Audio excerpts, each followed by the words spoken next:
Thursday edition of the Sports Cage. Welcome inside the cage. For Access Communications, trusted in rural Saskatchewan for internet, TV, and home security. Some of you out in rural Saskatchewan right now are without power, so hopefully you got a generator. It is windy. Captain Obvious. Comment of the day right there. Anything that we should pass on to the listeners throughout the program, though, when it comes to wind, maybe tipped over semis on the truck, grain bins flying down the highway, let us know. What we have today for you on the show, all of our guests join us on the Western Pizza Guest Hotline. Perfect pizza, generous amount of toppings. No one wants to cook in this garbage weather. Grab some Western Pizza. Training Camp Report, wall-to-wall coverage. Dave Thomas is going to be with us in about 15 minutes' time. We are going to hear from such people as Coach Mace, Zach Fry, possibly Ali Sad as well. Last night in Prince Albert, the Everett Silvertips went up 3-1 on the Prince Albert Raiders. They have the day off today. They fire it back up tomorrow for Game 5 in Prince Albert. Martin Ring was on the show yesterday. He's the color commentator of the Prince Albert Raiders. He's going to be back with us about 3:45 this afternoon. And do we have a story for you when it comes to Martin and the game last night? That is a tease. Hour 2, Arash Madani. More training camp report. Sprinkle of the day. Clutch performer. Hour 3, how about a little Glen Suitor? The NASCAR report. And also we're going to talk about a local golf tournament coming up here in Regina. Yes, there is winning today again. The Saskatchewan Roughriders and Sask Lotteries teamed up, if you haven't heard. The Rider Nation Scratch and Win ticket. $7 gets you a chance to win two $75,000 prizes, over $200,000 in Rough Rider prizing up for grabs as well, including 10 years of Rider season tickets. Premium suite for the home opener, Labor Day Classic next year. Tons of Rider swag. All the money stays in Saskatchewan, goes to 12,000 sport, culture, and recreation organizations. So we have two of those to give away again today. We're going to keep you listening, though, and then you're going to have to call in when we give those away. But we'd like when you chime in on the Prairie Land Rentals text line, 936-6262. Prairie Land Rentals, located at 600 Albert Street, where you get to deal with the owner. If you need something I don't know what you'd rent right now with this wind, but I'm sure something. If you need to fix something, Prairie Land Rentals, and then they're also your Husqvarna dealer. Husqvarna lawn mowers. They got the zero turns, the push mowers, and the robotic mowers. Stop in at 600 Albert Street, and you get, like I said, you deal with the owner, and you got warranty there as well. 936-6262. I'm sure a lot of different topics on the minds of the Sports Cage listeners, all you regulars out there. Let's introduce you to the co-host today, because it is Thursday, and I know a lot of you tune in just to see his pretty face through the YouTube channel, because we are streaming this thing. It is Sharky with me today, and Sharky is brought to you by Flooring Superstore on Park Street in Regina. Trent Dickin and his team. We learned that more than just carpet and linoleum and hardwood and vinyl, which Trent said to me, not a lot of people put in Lionel anymore, Barney. No. And I said, I like the name Lionel, though. So it's Lino, not Lionel. I know, but I like calling it Lionel. And then right away I think of Lionel Richie. Old Lionel Richie when he had his fro. Yeah. I was thinking of the Lionel train set. That's where I went. I have no idea what that is. That's because I'm old. But yeah, they have fake turf. They got the rubber flooring that you would put in a gymnasium or a fitness area. Just call it outdoor turf. Outdoor turf? Not fake turf. Fake. What, does that offend somebody? No, like all the turf is fake. Okay. Yeah. Grass is real. Flooring Superstore. Turf. That's who brings us Sharky. Okay. Appreciate it, boys. Lots of training camp coming up. Lots of rider stuff coming up. First off, can we go to the game last night in Prince Albert? Did you watch it by chance? You heard about it? I did. I was watching it. Sat down in front of the tube, watched the whole thing.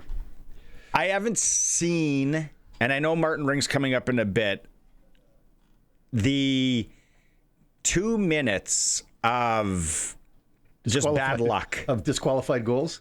Well, just bad luck for the Prince Albert Raiders. They tie the game is what we think. Twice. Shot clearly goes in, but the ref had blown the whistle thinking it was covered. I thought he had a good vantage point too. I did too, yeah. Puck in, back, so it was a wraparound. He couldn't see it, but the puck clearly came out to the slot, and there's just a mosh pit in front of the net, and then the defenseman's like, hello. Goalie doesn't even know, snaps it in. The puck goes in and out so quick. Regardless, it's a goal, but the ref blew the whistle. So, bum steer right there for the Raiders. Then, like 30 seconds later, they come back, kind of a 2-on-1 broken. They score, but the net, a PA Raider kind of hits a Everett guy into a goalie. The net is off, so then that doesn't count. But was the puck in before the net was off? No, it wasn't. I want it to be because I'm cheering for the Raiders here. So am I.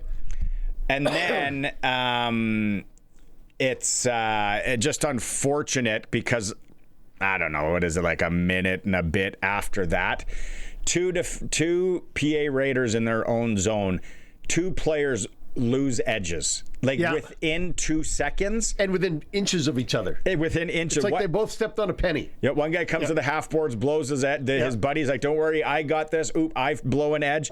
And then turnover, quick 2-on-1. Yeah. It's in your net 3. So then that goes up to, that made it 3-1. 3-1? 3-1, yeah. Because the Raiders were never tied. No, it was 3. It made it 3-1. Yeah. 3-2. Did it make it 3-2? Yes, sorry, yeah. That was the final. Like, it was just, you felt, so I know, I think the first call, the ref obviously wants back. Yes. And the second call, the net is off. But is it knocked off by the Everett guy? Well, right? Yeah. Puck goes in the net. So now a monumental task for the Raiders. A very large hill. They have Game 5 in Prince Albert tomorrow. If they win that, they extend the series. Then they all board the charter and they go back to Everett for Game 6 and 7. Yep. Now it's just...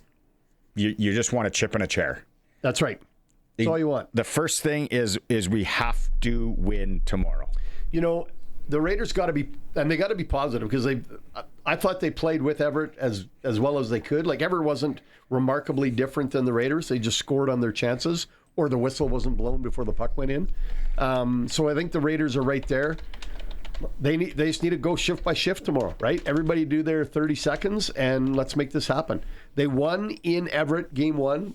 So they're not scared of the place. It's not like it's a disaster for them. I think they're okay. But again, they need a couple of bounces because they didn't get any last night. So more Raider talk coming up because we know there's a lot of WHL fans and people are invested, kind of cheering for the Raiders, especially Jonas Evertson from Regina as well, with Martin Ring at about 3:45. Okay, then the other thing today comes down. Chris Knobloch. Goodbye. Fired from the Edmonton Oilers before his extension kicks in. Yeah. Us regular Joe Blow, us regular are just like, oh, that would be great. I get paid for 2-3 years to just do nothing? Yeah, 3 years. Hello, looping 36 holes a day. But that's not how everyone's wired, and they want to play. They want to work. Harry brought up a really good point on the show yesterday when we were talking with Eric Francis. If you didn't hear the Eric Francis segment again yesterday, oh, lordy, was it funny? But Harry goes, so Vegas doesn't grant permission for the Oilers to interview Cassidy. Yes. Which I don't understand. I do. It's their right. They can do it. Colson, can you crack that door? It is like 70. It's like 170 in here. They fired Cassidy. So, but you don't think he's a good enough coach. This is what Harry said. You don't think he's a good enough coach to coach your team. But you don't want him to coach somebody else in your division. But you're scared for him to go coach in your division. And it's just you feel so bad for the thing that I forgot. He coached Connor McDavid in junior. Like, they have that relationship. But it's just how it handled. You feel sorry for the guy from Imperial, Saskatchewan, and then now it's finally official today, which is great. It's like, okay, let's just rip this Band-Aid off. This is an absolute dumpster fire. And then the tweet that's going around, which is funny, when the Oilers hire Knobloch's replacement, Connor McDavid will have had as many head coaches, 6, as scoring titles in his career. It's a different number, isn't it? That's a lot of scoring titles. Yeah. That's a lot of head coaches. Yep. And he's still young. Yep. Ish. I don't even want to go with who's next. Like, I feel so bad, and I just worry. And I'm not going to lie to you because you know that. As I say, I worry about Oilers fans. Whatever, they're fine. They'll be fine. I don't think this shapes up well at all. You know, you're punching yourself in the nose when really what you need is a haircut, right? Like they're working on the wrong things. They don't have all the right personnel. We talked about it all year long. We talked about the glaring defensive issues. It's not to say that defensemen are necessarily bad, but what they were coaching in their own zone and what their defensive strategy wasn't working.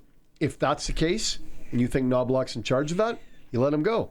But he brought Paul Coffey back because they were having trouble, and even Paul Coffey couldn't turn it around. I don't know if he brought Paul Coffey back. I'm starting to think somebody else. Stan Bowman brought him back? Bowman or maybe Katz liked it better. Got out of the tanning bed and was like, we need Paul back here. So what do you think? You've been around a lot of hockey. Yep. 936-6262. Anyone wants to weigh in it? What does Edmonton need? Do they need the Hardo? Do they need the I'll tell you why I think this happened. Okay. Because the last 2 international events, Connor played for Tampa's coach, John Cooper. And he saw a different coaching strategy and a different style. And he saw a different method of communication. And he recognized the value of that. And he wasn't getting that out of Knobloch. That's where I think some of this comes from. Right? Because they're not going to make a coaching decision if Connor McDavid says, no, Knobloch's our guy. We got to fix this, this, and this. Right? And I kind of love the play from Vegas, going back to that, and Kelly McCrimmon, because I Kelly's a great guy to be like, nah, no, that's okay. We're not giving. We'll pay him $4 million, but we're not letting him talk to you. So I wonder if Bruce could quit, give up his $4 million to take that job, but then Edmonton would have to pay him that to cover. Oh, right? that you might need psychological help if you're Bruce Cassidy. If you do that, if you give up $4 million, you're getting $4 million guaranteed to do whatever you want for at least another year. You want to go take on that pressure cooker for a year? Vegas was a pressure cooker. Don't kid yourself. Vegas. Oh, nothing like Edmonton is, man. With those guys and the pressure that they have to win now. No way, Jose. Vegas would seem like a walk in the park. I think Edmonton's problems. And they can't buy their way out of it either. That's the other problem. No, they can't. They can't. That's a really good point. They can't buy their way out. People are like, well, they'll just sign some guys. No. How? They signed Trent Frederick to 8 years at 3-point-something, and he barely plays on the fourth line, right? Like he could be playing senior next year in Saskatchewan. He could be playing with Knobloch in Imperial. They could be running the Imperial team. You got inside info? They're bringing the team back? Yeah, they're bringing the team back. Knobloch's coming home. He's running Imperial. There's when you think about that, they can't buy their way out. They can't even sell the contracts that they've got, and nobody's going to do them any favors. No. Nobody's going to sit back and go, hey, I'll take Darnell Nurse at $3 million a year, right? No, they're not going to do it. So they've kind of got to fix from within, and maybe that's why your only choice is to change your coaching staff. Question from Ed on the Prairie Land Rentals text line. Steady Eddie, what do you got? Ed saying, who do you think will be the Leafs bench boss? That could be Cassidy. Well, I think Cassidy's in play there. Yeah. I'm not sure who wants to work for Chayka. Right? He doesn't have a reputation of being the best guy to work for. Right? I think Berube's happy that he's out of that mess. Can Berube end up in Edmonton? He could. He'd be part of the solution. They need some good assistants to go with him. Right? Who's available for coaches out there?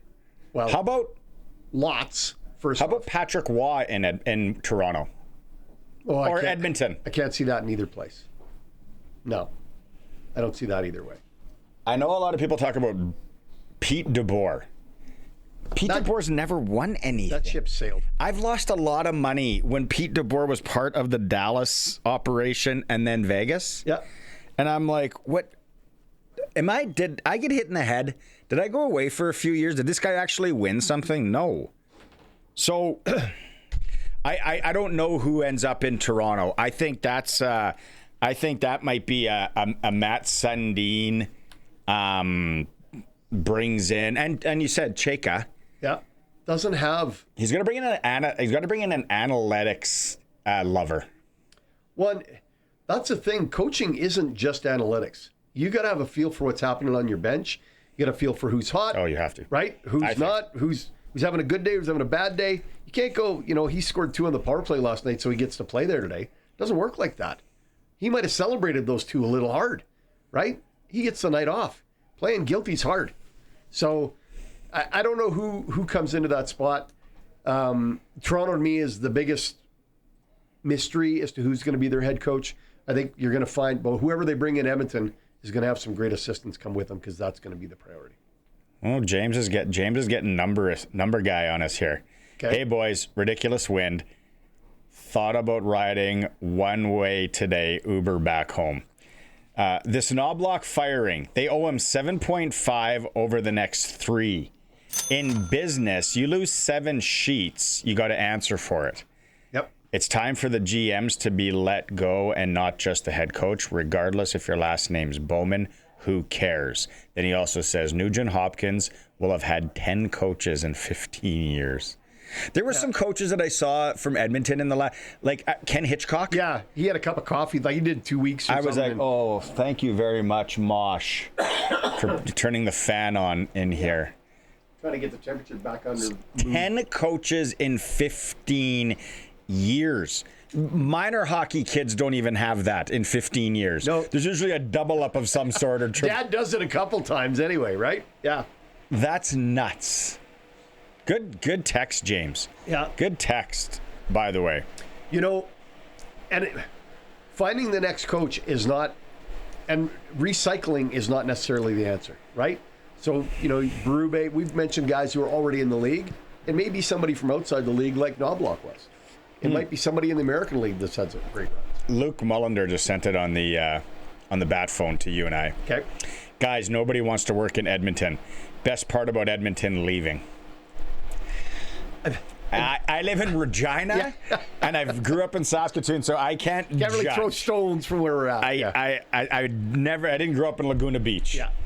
So I will say this. There's only 100K wins out there today. There's coaches who think they've got the moxie to do it. Because you think, sure. You got Draisaitl, you got McDavid, Nugent Hopkins. You can badmouth Bouchard for his defensive play. You got Trent Fredericks. You can badmouth Bouchard's defensive play, but he can score goals, and that's the hardest thing to do in the National Hockey League is score goals. So there are some pieces there. But then the analytics run. It's like, he's for every 2 that he scores, how many is he a liability his and plus give minus up? Ain't good. And it might not even be, it might be that he doesn't even get the plus minus. He sets up something stupid off the ice where it puts him in a bad spot. And, I think they're really missing that defense when they let go to St. Louis. Was that Bromberg? Was that the kid's name? Yeah, it was Philip Bromberg. Yes. Broberg, whatever. That they're missing right now because he just re-upped with St. Louis as their future. So that's a mistake. Now, whether that was Jackson or Bowman, because remember, there was a little stint in there where Jackson came in and ran it. And that's when he signed. He was the one who signed Fredericks. So they lose Bromberg. They're old in Ekholm, and it shows. Yeah. Right? Yeah. Wallman's a good D-man for him, but he's not a 1-2. He's a 3 or more. It was funny. Back to the Fredericks thing, I remember. And we can't really judge because we're Rider fans, and we do this a lot. So, again, pot, kettle, black thing. Glass house, I remember some Oiler fans were so pumped about Fredericks. They were like, "Oh, what a steal! This guy is going to be so good for us." And I'm kind of going, I don't know who he is. Like, I don't. Okay, so then you kind of start watching a bit, and I'm like, I don't know, boys. I don't think you got what you think. Like, he's not another Zach Hyman. No. Who I've become a real big believer in Zach Hyman. I feel that's a guy that needs a change of scenery, deserves a change of scenery, along with Ryan Nugent-Hopkins. Like, the Nuge just played in Red Deer and then Edmonton. Is he married? If he is, it's got to be to a girl from Ponoka or Camrose or somewhere in there. Definitely his wife is not from anywhere where the sun shines a lot. It's warm. The roads are fantastic, and there's no state tax. I'm just looking at the roster here for some ages. What do we got here? What are we looking for? Dreisaitl's a 95. What does that make him? 31? Yeah. 31. Why can't I hear Hyman's you? a 92. He's 34. Yeah, no, yeah. Right? There's some age in the teeth there. Right? Yeah. It's... I just think there's more pieces. Like, Ekholm's 36. Oh, yeah, he's old. Thanks, man. It's been fun. We're going to go a different way. Right? Darnell Nurse is 31. So, yeah, they've got to go a different way with some people. They've got to make some... And defense is their liability. The goaltending thing they can't buy themselves out of now. Right? They're in the rhubarb with goaltenders. Right? Ryan Nugent-Hopkins' wife is Brianne Windle. Recently made a whirlwind trip to France. I'm trying to. I don't think she's from some lines. I don't think she's from Alberta. She might not be. Film director. He's originally from Vancouver. So I was wrong on that. But that guy needs anyways, he needs a change of scenery. Let's help out Nuge. Ryan Nugent-Hopkins has some value too, right? Absolutely. So does Zach Hyman. Zach Hyman stock. When's his contract up? You know what? He's got to be pretty close because he was on a limited. He came there on a 4-year deal, I thought. Does this tell me his contract? Yeah, signed as a free agent in 2021, and I thought it was, well, max would have been 7. So he hasn't got a whole bunch left, right? Yeah. He had a tough year. He was beat up this year.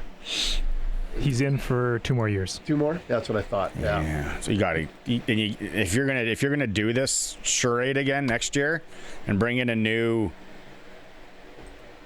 coach and possibly a manager, and man, I don't know how this I don't know how this works for you guys. Gone for sure is Adam Henrique. He's done because he's a UFA. It's over, right? Good.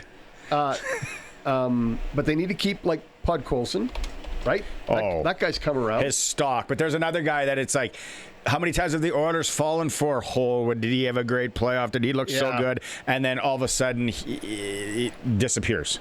Roslovic could go play anywhere, including Europe or the Capel League. Capel. Right? QPAR. Yeah. Szymanski, I don't see a lot of future in him. Right? He's not going to make them that much better. Lazar, 4th line forward. You can interchange those all day long. But again, we haven't addressed anybody on defense. They got to get some defensive changes. And I don't think moving Nugent-Hopkins, as simple as it might sound, is just the ultimate answer. He's a top 6 forward on that team. We didn't really settle anything on the coaching thing that people are asking. Ken and Regina, Sharky. What's even worse is they're giving Broberg, then giving away Broberg. They gave away Dylan Holloway too. That was the other guy. Holloway's hurt though. He's pretty banged up. Thanks, Ken. Good text. But remember when that happened and Oilers, everyone was like, yeah, whatever, we're good. Just made it to the dance. Like, we are okay. We're the team to beat. Come on. Things have changed. Uh-oh. Times change. And then the Edmonton coaching staff. Or the Toronto coaching. So you don't think Berube could go to Edmonton? I'm not saying he couldn't. I'm not saying he couldn't at all. I just don't know if he's the right guy. Right? Yeah, he seems kind of. He's a rah-rah guy. He's old school. He's a rah-rah guy. Peter Laviolette. He's got a 2-year window every time. Gerard Gallant. Where's Gerard coached since Vegas told him to go away? Has he been anywhere? Manny Malhotra. Manny's getting the talk from Toronto. I know that. I've heard that through several sources. Here's the guy, and he turned down Chicago last year, and I don't think he would take the smoke in Toronto for sure. Okay. Again, what the hell do I know? I don't know these guys, but if you're playing a game here, and I'm like, nah, board game, maybe he would take the Edmonton challenge. David Carl, University of Denver coach. That'd be his first big league job? Yeah, but... Is that the one you want to... Is that where you want to start? That's what I mean. You'd have to get up one morning, look yourself in the mirror, like I do. Yeah. Where did I go wrong? But and say, I'm going all in on this. Because if you win, you're a god forever. You're a legend. If you lose, you're just another one of the guys. Yeah.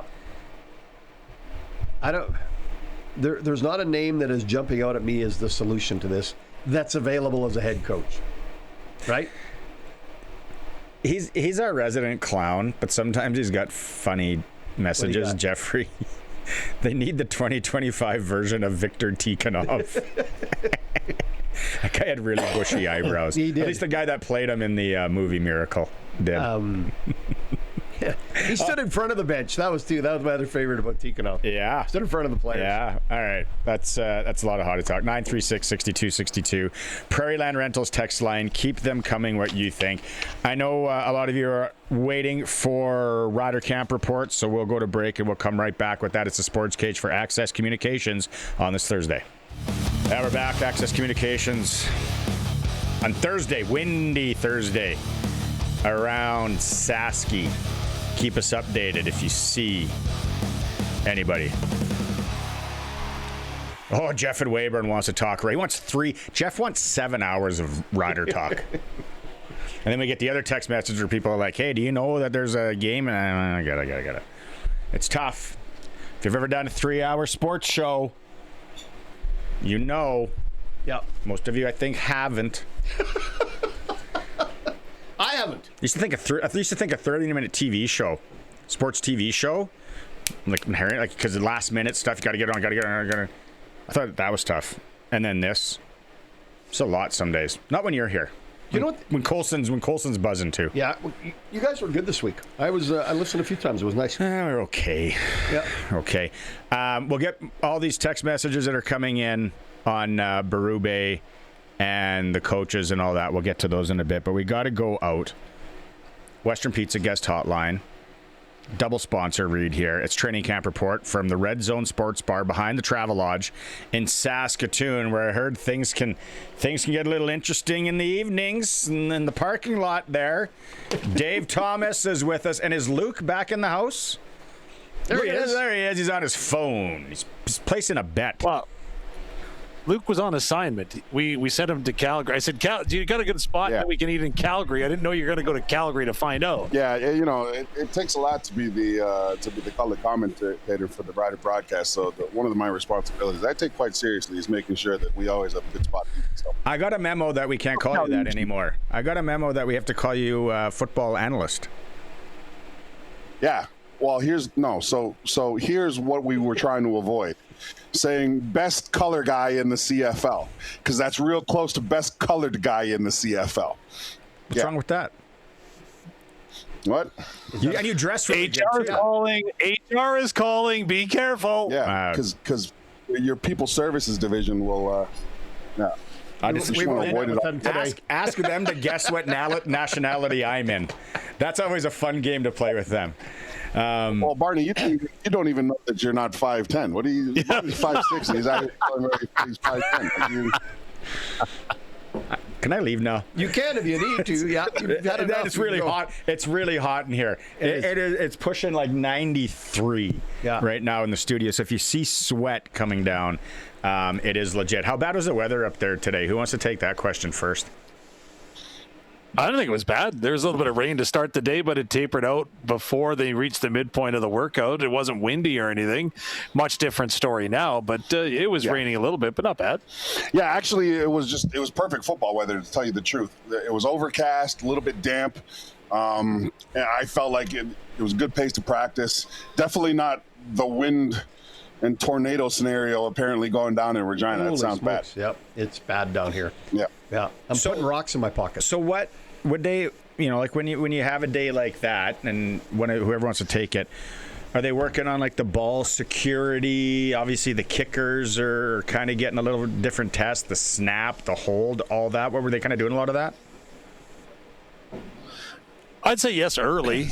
And coach kind of alluded to the fact that, it's a chance to work on ball security. Wouldn't mind it for a whole practice. If it's going to rain for part, you might as well rain for a whole. But again, it's all scenario practice, right? Yeah, because when you take a look at the game that's on Monday, if you rewind sort of the week of game day prep in the normal Canadian Football League, like today would have represented day one of practice, right? So for these guys who are trying to make the team, I think that they're still going to build into the plays, but they're also probably going to start talking at some point about which play sheet they're going to go with during the exhibition game, and it'll be significantly stripped down so they can play fast. But if it's weather like it is today, obviously ball security does become an issue, right? And it's not like, you got to always remember, these guys are pros, right? They've been in wet games, Yeah. Okay, Luke, you were on assignment yesterday, but I wanted to ask you this. Out of the cuts yesterday, which one surprised you the most?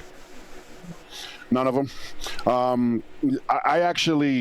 I know that Darrell Henderson was a name to everybody, and he was named to me. I mean, there was one point I had him in my fantasy football team. But I actually like the approach that J.O. took. If you know that you have the other guys that are solidified, there's no point in continuing to provide opportunities to the guys that you probably aren't going to go with, right? Get those guys off your roster, bring the other guys into camp that you have, right? Because you're allowed to bring X amount of guys into your camps, right? But you have a lot larger sheet that you want to get a look at, right? There's Y guys that don't even get the invite. So bring some of those guys in if you can. If you know that and you feel good about the guys at depth, get rid of the other guys and start looking at the rest of your sheet. So here's the question. When do you know? Because I'm going to take the curtain back a little bit on our broadcast. If you had a chance, and maybe we'll do this, we'll put up a camera at some point in the booth. And if you watch Luke, everybody talks about Tony Romo knows what's happening before it happens. If you watch Luke, he is pointing either on the monitor in front of him, or you can see what's happening, where a blitz might be coming from, understanding where maybe a tight end is moving. So you know. Right. So when do you know that a player isn't going to make your team? That's a great question. I think that now, this might not have been the case for Darrell Henderson, but it's a good example just because everybody kind of expected him to take a longer run at the roster. If you get a guy in, and in the first couple days you see the skill, but he keeps making the same mistakes, right? And more importantly, we've got a roster like you have number 24, Mario Anderson Jr. Mario Anderson Jr. has looked really good in camp. And you already know what you have with Mario Anderson Jr. You also know that your number one running back spot is solidified, right? So it's not necessarily about what Darrell Henderson did or didn't do, too. You might just take a look on film and say, wow, Mario Henderson did everything he could do to prepare for training camp. He looks great. It's clear he feels great. The guys in the locker room love him. Why are we wasting time on figuring out if we can push him? He already came. He knew that he was going to have competition. He came ready. He's looked good in camp. Let's just move on and try to make a decision on some of these more important spots where we know we're going to have to build in depth, right? Some guys, though, right? Some guys it's even easier. Some guys screw up and are late to a meeting, right? And don't obey the rules of camp. Hey, we want everybody back in at 10 o'clock. Fine. Guess what you shouldn't do? Roll in at 11:15, right? Because today, cameras are everywhere, right? So again, it could be a really easy decision based on this guy's just a knucklehead and he won't listen. He's not coachable and he doesn't obey the rules. Sometimes it's like, look, the guys ahead of him came in ready to go. Let's just keep focus on those guys and move somewhere else. Some guys have a leash. Or the guy's just not good. Some guys would have a leash though too, right, Luke? Like I'm sure when you played, and any sport, again, a guy comes in late, misses curfew, does something, and you wanted the excuse to get rid of him, or like in the workplace, it's like, oh, that made it easy. And some guys have a little bit longer of a leash though, right? They shouldn't. Obvious. Come right? on. Shouldn't have. However, like if Tom Brady came in, right, Tom Brady wouldn't go anywhere. But again, that's a leash that is earned through success, right? Some guys do have a leash, but the guys who are new, you never have a leash, because culturally, if you try to take advantage of the situation you're in, and the GM or head coach lets you do that, then that's more of a testament to how poor the GM and coach is. I'll never forget. I saw one of the best clips on social media. It was when Jeff Fisher was at the Tennessee Titans. All right, he was the head coach of the Tennessee Titans, and the YouTube clip is from the NFL Network show during the preseason. You know, when they go into training camp, Hard Knocks. Anyways, Jeff Fisher calls a wide receiver into the office, right? And he's like, so, hey, like, what were you thinking? And this wide receiver broke the rules. Jeff Fisher explained in the team meeting that you can't have girls in the hotel room, right? So the receiver says, oh, well, she was just dropping something off. And Jeff Fisher stands up and says, so we're going to release you today, right? Mm-hmm. We're going to release you today. Jeff Fisher is not a successful NFL head coach, is he? Right? But he's a coach that stood on the principles that he wanted in his team. And that's what you got to do. So leashes are there sometimes based on how successful you are as a player. Some guys get certain chances, but it really depends on what the violation is. Dean in Regina, question on the Prairie Land Rentals text line. Can you ask Dave? I think we could ask both of you guys this. Who's the leading candidate who looks good at safety? He'd like to know. I'd say Lacombo, hands down. He's taken all the reps. He's actually made some interceptions, some really nice plays in camp thus far, and I don't think he replaces his veteran leadership. I won't say that Jackson Ford is far behind, though.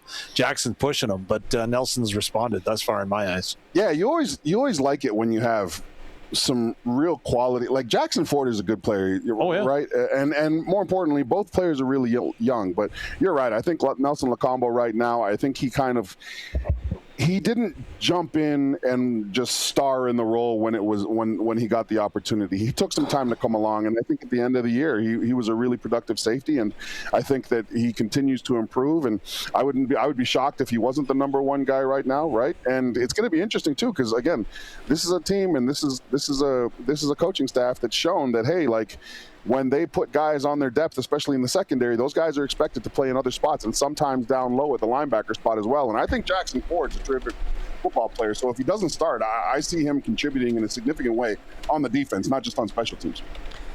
Because we're not there, we don't get to watch the practices and all the activities like you guys do.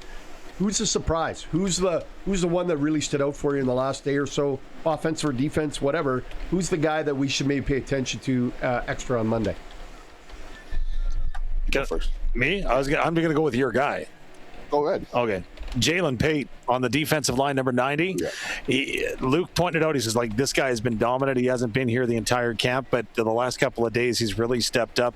He's worked his way into the ones in the rotation with the defensive line that has already got Mike Rose on it. You've got guys like Desmond Evans as well as Devin Adams, and let's not forget on the other side is James Vaughters. So those five have kind of been the primary guys, and I would say that Tait has worked his way in. Yeah, I think Tait, and again, we haven't watched him a lot, right? I really like, and again, it's not just because he's wearing number 95, but I like the job that Devin Adams is doing, guys. I think that he's come in. He's got a little bit of a CFL experience, so it's to be expected. But again, when you have a talented player like Ali Saad, who's a Canadian and a high draft pick, he's running with the ones now. That says something. One of the guys that's really stood stood out as well for me. And unfortunately, it's not a new guy, right? Because I know why you're asking, Sharky, right? Like, there's a new guy that just sort of takes off, takes everybody's breath away.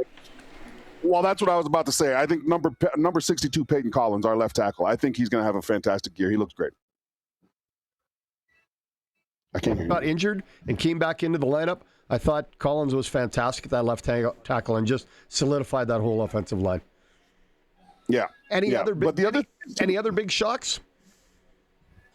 Go ahead. Big shocks. I'm really surprised, not because it's not earned, but the opportunity. Like, we seem to be talking about Daniel Weeb every day, and I guess that's a good thing that he's put himself out there to be talked about consistently over and over again. So he's done himself well, and maybe, I don't want to say a shock. I just didn't understand what Josh Woods was going to bring to the linebacking core. Not saying that I doubted his ability or talent in any way. I just didn't know how his game would fit. Yeah. But it's been terrific. Like, he's been flying all over the place, and he openly admitted to me, I love playing with Jameer Thurman. That's why I'm here. I get to play with Thurman. I've never played with a caliber player like that in this league, and he's looked good. Well, and one of the other guys that figures to play a role in here somewhere, and I think is battling for significant playing time too, is number 47, Aubrey Miller Jr. I mean, I think that the four of us or five of us, have always he's kind of stuck out every time he's been on the field for the Riders in the past. He looks good. He's playing fast. And again, he's a guy that has a lot of experience in the system. So, where does he fit in this? Braden Shager, number 10, I've talked about him a couple times. I think that he can spin it, and he's got a chance to really push for a position here. We talked about Jack Cohn, right, Dave? He's just got to figure out a way to be as consistent as possible. He's got to really take advantage of his exhibition game reps. But again, Braden Shager's looked good. So how does he fit in? Sorry, Luke. How does he fit into the roster then? How do you see him fitting in? Well, I don't know, right? So you've got right now you've got the names that you know, right? TH7's not going anywhere, and plus he looks great, which is awesome news. You've got Jack Cohn and you've got Tommy Stevens. He's got a solidified third down role, which we now know how critical it is in the Canadian Football League based on the success versus the failures that we've seen out of that position too, right? But this is a team that's brought 4 quarterbacks before. Or what if Jack Cohn doesn't turn out to be as consistent as they'd like him to be, right? Do they take a look at Shager? But again, we're saying this prior to any exhibition game. Braden Shager might get like one series, throw a pick, have a caused fumble, right? Like, we never know until we know. But again, right now we can just see what guys are doing out here. My biggest concern, and I think that it's been, I've talked to you about it a few times, is just, are we going to get a pass rush? Right? Like, what's the pass rush going to look like? How are they going to manufacture pressure on an opponent quarterback this season? Right. Agreed. And quick note, first, Tommy Stevens, amazing 35-yard scamper. Like, the guy has wheels. So anything that held him back last year, he's over. And Antoine Brooks Jr.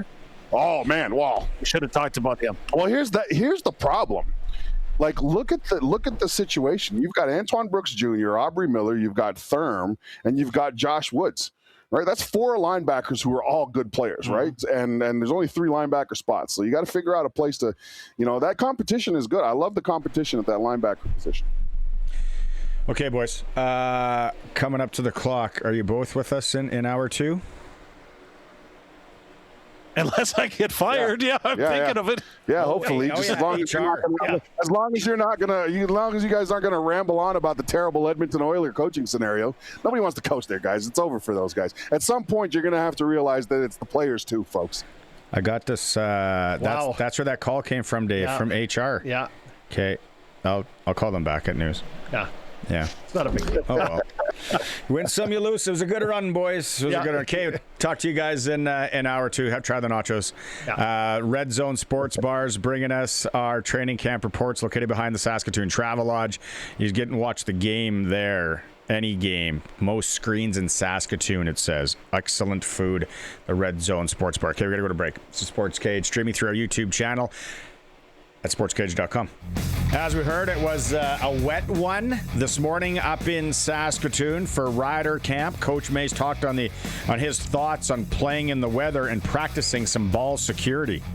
Yeah, it's always good to get days like that. Kind of wish it did rain the whole time, but it ended up clearing up. Through some of our walkthrough portions, we still got to get and some of our indie periods still got to rip the ball and secure the catch. So it was good, man, because, you never know what you're going to get, during the CFL season. So we might be getting some snow in the next couple of days, which is even better, so we'll see. People are like, you sicko. All those guys from down south. Snow? What are you talking about, snow? Yeah. 2 games in the National Hockey League playoffs tonight. Montreal, Buffalo, series tied 2-2. It's been fun. Oh, Vegas and Anaheim. Last game I heard was boring. I was in PA, but we'll see what happens. Vegas trying to advance there as they lead that series 3-2. SportsCage.com poll today. How do you feel about the USA Curling hiring Brad Gushue as the high performance director? I got nothing wrong with it. Got a job. Right. You can vote at SportsCage.com. It's for Reliance Heath. Rent a water heater and softener together for about $1.20 a day with Reliance Heath. Call and find out more information. Some conditions apply. Okay.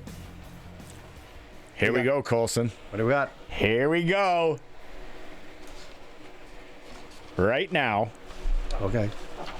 936-6262. You got to call. 306 is the area code. Or for the prize. 1-866-767-0620. If you haven't won anything on the mighty CKRM in the last 30 days, it's your chance to win a Riders Sask Lotteries scratch and win ticket. 75,000 large up for grabs. 2 of those. Tons of prizes from the Riders. If you don't win and you want to buy one, they're only $7, and proceeds go to over 12,000 sport, culture, and recreation. These things are only around. Caller number. 5? Sharky gets the call. 5. Caller number 5. Caller number 5. The prize line. So we have one away now, and then we got another one at some point in the program. Oh, have you seen them? No, I haven't even seen them. They're sharp looking. I'm going to get one right after this. There I it gotta is, get right one. There it is. Yeah. Sharp looking. This to me opens up a whole bunch of opportunities for sport and sport governing bodies in the province to do something similar. Like, I just think this is a fantastic idea. Give me an example. Put together. Why doesn't the SJHL have one? Oh, the Right? commissions in Summerside PEI. Yeah, Kyle, if you're listening, Eating why don't lobster U of R rolls. and U of S have one? Right? For athletics. The commission's probably golfing right now. He's probably not listening. Yeah, hopefully the weather It's there. starting to be dark there by now. All right. Yeah. Did you get a caller number 5 already? What was All the right. name? Or you don't know yet? James Hofer out of Lumsden. All right. Gonna go James. I thought Yeah. he won something in the last 30 days. The system telling me he's clear. Okay. His 30 We have a days system? might have been up yesterday. But James We have a picking it system? up. Oh, yeah, we got a a system. prize system. Oh, really? Who knew? Not me. Secret Service style. Yeah. Yeah, no, man, it's going to be great. I'm trying to think on when they'll sell out. Oh, what did they say they got? 200,000 of these? 300,000. 300,000. Yeah. It won't be long. Did you see the text message we got in from a certain friend of ours? He got his tailgate parking pass. Yes. Yes, he's very excited. Oh. Is he Yes. going to put on a nice spread? I think so. Is he a host kind of? He likes hosting? Yeah. Any wild meat though if I go by there? He seems like a beef guy. There'll be lots of beef. Yeah. My doctor told me I should curtail the beef, the red meat. We're all gonna die. Pork's in I know, but I want to die in the next few years. It's gonna happen. Just live. Just live, damn Just it. steak, nothing but steak. Steak and red wine. All you can eat T-bones. Yeah. Bonanza. Yeah. Yeah, How do you get rid of stress? I need to eat steak and drink whiskey. They're basically they tailgate game number 1, June 13th. Totally forgot about that. That kind of just got me excited. Check out the tailgate. Suits is really excited to check out the tailgating. I am too. This year. I am very excited. Yes. You'll be guzzling. Yeah. You'll be Done it. guzzling in there. Okay. I love my solo cup. Hour 1 in the books. Hour 2 coming up, Arash Madani. We're going back out to training camp. We got the clutch performer. We got sprinkle of the day. It's the Sports Cage on the home of sports in Saskatchewan, 620 CKRM. Welcome back to Hour 2 of the Sports Cage on this Thursday. Sharky is with me. The program's brought to you by Access Communications. Sharky is here thanks to Flooring Superstore. Text message came in. Because we're a sports show, I apologize. I didn't say who the leaders are at the PGA Championship. How did you say this guy's name? Potgieter? Potgieter.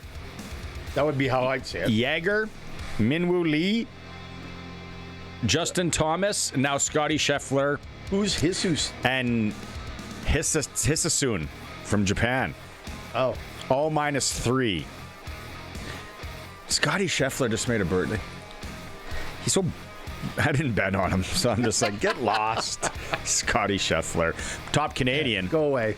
Who I got to finish top 5 after Sunday. Corey Connors. He's right now -2. He's on the 50. He's on 16.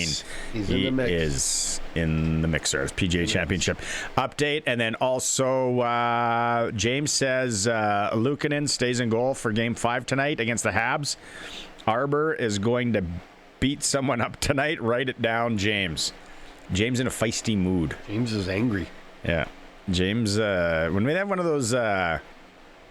Well, I don't think they have them. That's not licensed. I was going to say where you can just show up and fight like MMA. Yeah, I don't think that's legal. James needs to go in one of those. Yeah, I don't think that's a lot of pent-up anger. Not a good idea for anybody. Yeah. Oh, Benny, the Rochdale Rocket just sent a picture. He's driving.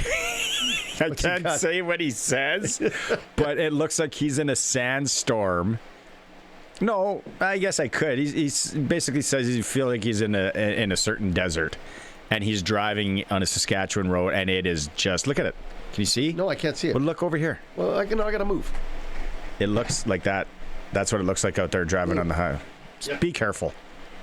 Be careful out there. It's windy. Okay. Hey, you know what else it is today? I do know this. Tom Cochran's birthday. No, that's not what I had.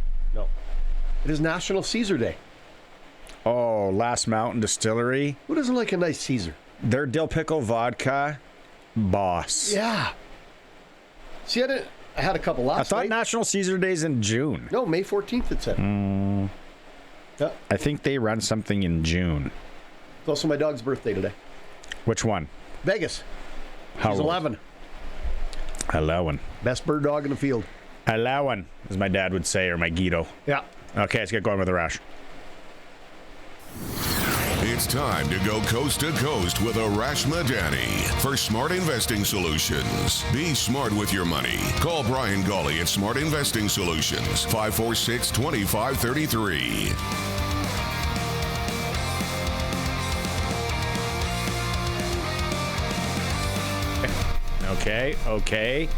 Okay, sir.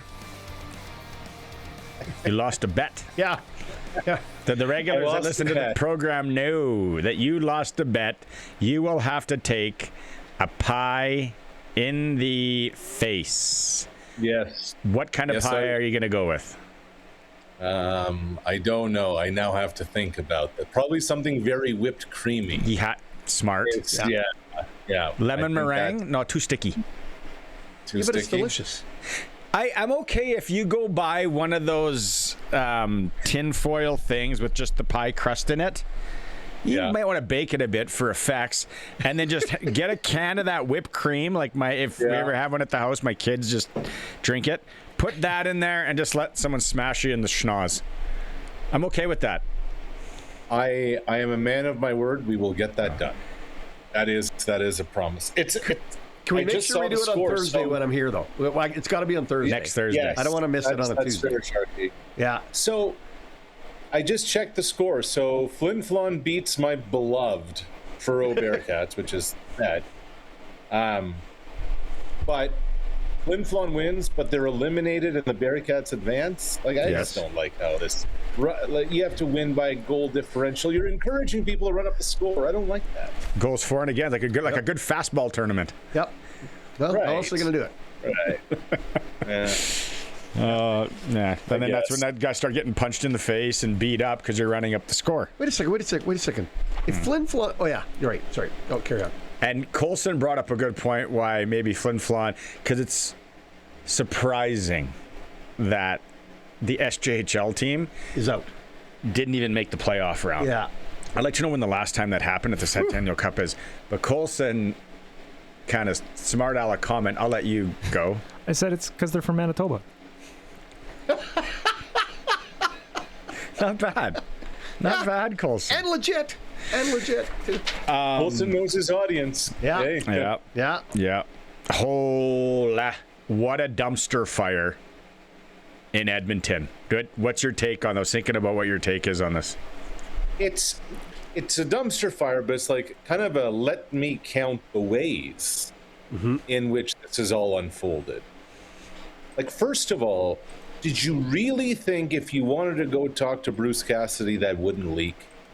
Did you really believe that? Did Chris Knobloch, who, helped the team get to 2 straight Stanley Cup finals, does he not just, by now, has he not earned the benefit of the doubt of just a modicum of respect? Hey, this is what we're doing. But then you think about, what is it they're doing? This thing has been rinse, repeat, baby out with the bathwater for how long now with the Oilers? I read somewhere that the average tenure for an Oiler coach is around 130 games. It's not even 2 seasons. In the Daryl Cates regime, like, what is happening there? Is the tail wagging the dog here? Often with these things, Sharky, when it's so often they're just kind of reshuffling the deck chairs, it's one of those things where someone's pissed and they want a fall guy. Yeah. When things don't go your way. Like, there's been a lot of, I don't even call it noise. There have been a lot of pointed statements over the last couple of years from McDavid, from Draisaitl, in season, post Stanley Cup, at the end of this playoff round, on locker cleanout day. They're saying, guys, let's get it together. We're, effectively, Draisaitl said, we're wasting the years of the best player in the game because we can't get our bleep together organizationally. And you have to think, guys, yes, it's about wins and losses, but what they see day-to-day basis must be so much deeper than just the X's and O's on the ice. Has to be. If you're looking at the stream right now, I'm glad you found this, Colson. It says Connor McDavid's head coaches since 2015, 2016. Todd McClellan, good Sasky boy. Where's he from? Melville? Played for the Blades, Broncos. Blades. Both. Coach the North Stars. Ken Hitchcock. Dave Tippett. Another Sasky boy. Which, I want to get to that in a second. Woodcroft, I always felt, was just a little in over his skis. Yep. But he was the kind of guy, act like you don't need the stuff and they give you the stuff for free. He put on a good charade, and he won that series, and he stood by the bench. And then Chris Knobloch, which Imperial, love it, all great. It's just I don't know what kind of coach he would be. Like, he seems so quiet and stoic and all that. But Dave Tippett, I forgot about that. Like, I thought Dave, and he hasn't really surfaced anywhere. No, he hasn't. No. Barney, my old colleague Mark Spector, who's been covering Edmonton sports forever and the Oilers forever, he pointed out today in his column that Ryan Nugent-Hopkins is about to be on his, drumroll please, 10th head coach. Yeah. Somebody texted that in earlier. He just played his 1,000th game in the NHL. Like that's 100 games to coach. Every 100 games you play 82 in a season. Like, what is? So it can't be just the coach. There's so much more to it. That's what I said. And then my joke was, there are minor hockey kids that play minor hockey for 15 years that have less coaches. Incredible. It's hard to believe. So I asked the question earlier, and I'll ask it to you. Connor McDavid in his last 2 international experiences has played for John Cooper. He's seen a different coaching style. He's seen a different message. Do you think he's thinking we're not getting that message that we need, that championship message from our guy? Maybe, but it's funny you bring up John Cooper. I'm going to do a quick little Google search here. He's been the head coach of the Tampa Bay Lightning since 2013. It's easy. It's a lot easier there where you got no state tax. It's Tampa. Guys want to come there. Wives want to go there. It's easier. The window to win is very short. Yeah, it's different, but the window to win is very short. Edmonton's still a good spot. They don't want to go to Vancouver right now. Nobody wants to go to Toronto. I don't think Edmonton with the pressure. You got to be ready for it, here's man. where I'll push back on that is that McDavid has signed multiple extensions. Yeah. Draisaitl has signed they could have asked for out. Yeah. I think McDavid's loyalty is this is where it ends, though. He has been a good soldier. Let me ask you this, fellas. If management, and there's been a revolving door of management, if management over the last few years was able to find themselves a goaltender for the Edmonton Ice Hockey Organization, Federation, Hockey Institution, what is it then a coaching thing? No. They got to 2 cups. Yep. They got to Game 7 and Game 6 of the Cup final. Exactly. With a goalie they thought was garbage. With a goalie that won the WHL champion, like a good goalie. That went to the World Cup. He just got beat into a pulp, I think, mentally there, and just could never rebound. Yeah, he had a great closet. He did. He's and a good hat. He's got a great hat too. But I still feel sorry for him. I do too. But they panicked and made a decision. Tristan Jarry's not the answer. Or Jarry. Whatever his name is. That's how well known he is. He's got 2 names. So this is the point I'm trying to make here. If you flubbed the Cassidy thing so badly, just to have a conversation with someone and it gets out, what does that say for everything else you're doing organizationally? Who would have made that call? I want to ask her. Good question. I want to ask her. You've been in. You still are inside baseball. You get text messages. Do you think that was Vegas sending it to Gary Lawless or whoever's in that crew and be like, send this to the insiders to be like, just to stick it to Edmonton? Wouldn't surprise me. Wouldn't surprise me either. I'm a criminal. I'll tell you a good one. Yeah. 2014, 20, something like that. The Blue Jays ownership was trying to push Paul Beeston out of the president's chair, and ownership had said, Kenny Williams in Chicago, he seems like a good candidate. He's the GM there right now. We'll bring him to be the president. So they don't go through when you have to ask for permission, there's certain things you have to do. They just called Jerry Reinsdorf, the owner, and said, hey, is Kenny available to talk? Jerry Reinsdorf is like best friends with Paul Beeston. Reinsdorf hangs up the phone, calls Beeston. He's like, hey, guess what's going on right now? In your backyard. Yeah. They're trying to get you out of there, and then, the bleep hits the fan. I had a funny story like that. I had a buddy. We were bar age, must have been 18, 19, that he went to the bar, a different lady friend. His lady friend was at home. Things happened. And other lady friend found out, and both on the phone together. And he was like, hey, I need you to cover for me here. And on the other lines, it was like the Seinfeld episode. Yeah. And then he clicked over and said something to her, thinking it was me. And I was like, oh, you just sunk yourself, bud.